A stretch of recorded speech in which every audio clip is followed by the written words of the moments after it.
Meron akong isi-share sa inyo in relation to mga nangyayaring kaganapan sa mundo. Alam niyo ngayon, ang dami pong fake news. Kaya nga po, napakaganda po talagang paalala ng Lord. Kung nalilito ka sa kaguluhan ng mundo tungkol sa kalusugan, tungkol sa mga estado ng mga wars, mga estado ng kung ano-anong bagay dito sa mundo, mga kapatid, isa lang po talaga yung pwede nating mapagkatiwalaan. Sometimes hindi mo nga mapagkatiwalaan sarili mo, di po ba? Minsan nga nililin lang din natin mga sarili natin, no?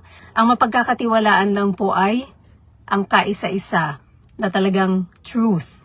And that is the truth of Jesus. Ano po? So, sabi nga po ng Panginoon sa John 8:32, ano po? Then you shall know the truth, and the truth will set you free. So mga kapatid, sa mga kaganapan dito sa mundo, it's always good to go to the source of the truth. So if you need something, some clarification, pray, mga kapatid. Walang nakakaalam ng katotohanan. Ano po? Pray to the Lord to reveal sa iyo yung wisdom na kailangan mo. For example, may sakit ka. Right? Naririnig mo. Sinasabi ng mga ibang doktor, hindi totoo yan na pwede kang gumaling sa sakit on your own. Hindi totoo yung mga low carb na yan, Mediterranean, ganyan. You pray to the Lord, Lord, bigyan niyo po ako, Lord, ng wisdom, ng revelation, Panginoon, para malaman ko po yung, ano nga po ba yung katotohanan dito sa katawan kong ito. Pwede nga po ba ako mag-heal sa aking mga sakit? Ano po yung katotohanan? The Lord is so gracious, He will answer you. Bibigyan ka ng Panginoon ng wisdom, yung ating hinihiling, as long as yan po ay nag-a-align sa kalooban ng Panginoon, ibibigay po yan ng Lord. And I believe that the Lord wants you to be healthy, kapatid. And so, marami pong resources. So, in case of katulad niyan, low-carb Mediterranean, for example, it's already backed by so much scientific data, mga kapatid.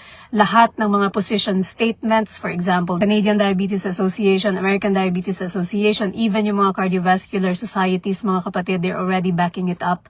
Makikita ninyo doon sa mga position statements nila. Nakalagay doon yung very low carbohydrate diet as first step ng lifestyle intervention. Ganon din po sa usapin tungkol sa ating spirituality. Napakaraming Pilipino ngayon ang gumagaya-gaya sa Western world kung saan napakaraming tao nagpa-practice na ng New Age. Kasama na po ako dun sa nalinlang. Ano yung mga New Age? Ito yung mga naniniwala ka that the universe can give you what you want. Naniniwala ka sa mga affirmation, manifestation. I am good. I am great. I am powerful. Naniniwala ka na ikaw ay Diyos. Yung mga naniniwala sa mga horoscopes, mga kapatid, these are all false beliefs, mga kapatid. Kaya nga, the Lord is encouraging us. Ano po? Isik natin yung katotohanan.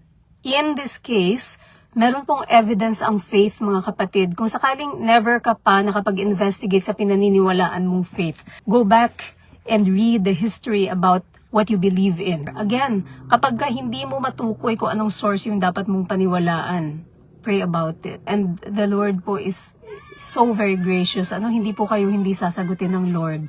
Lalo na when you're seeking the truth. Isa lang naman po talaga yung source ng truth. Sabi nga po ng Lord, di po ba? I am the way, the truth, and the life. No one comes to the Father except through me. And that was the Lord Jesus Christ na nagsabi nun.